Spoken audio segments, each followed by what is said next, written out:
Ces entreprises bénéficiant du régime de convention d'établissement ont été édifiées par les membres de la commission économie, finances et contrôle de l'exécution du budget de l'Assemblée nationale sur la contrepartie de cette catégorie d'entreprises, notamment l'obligation de créer des emplois durables et décents pour la jeunesse congolaise. La commission économie, finances et contrôle de l'exécution du budget a été instruite par le président de l'Assemblée nationale pour effectuer une mission de contrôle dans le cadre des conventions d'établissement qui sont attribuées aux entreprises.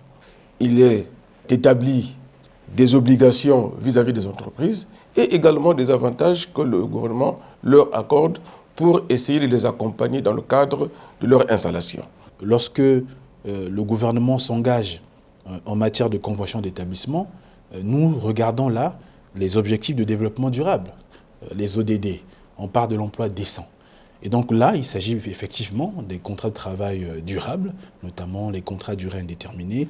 Et il y a vraiment beaucoup de souplesse qu'on accorde à ces entreprises qui bénéficient de ces avantages fiscalo-douaniers. Ces responsables issus des sociétés de la capitale congolaise jugent salutaire cette campagne de l'Assemblée nationale par sa commission économie, finances et contrôle de l'exécution du budget. Vous savez, les problèmes que nous avons sur l'emploi, ce n'était que normal que la commission finances et économie nous appelle, que nous échangeons là-dessus.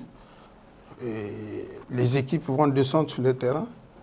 Et c'est une obligation légale pour qu'on avance et que nous respections nos engagements. L'État congolais nous avait aidés dans certaines, on peut dire, facilités, et en contrepartie, notre dette envers cet État est de créer les emplois. Cette campagne de sensibilisation qui aboutira dans les prochains jours à des visites dans les entreprises concernées à Brazzaville se poursuivra à Pointe-Noire et dans d'autres localités du pays.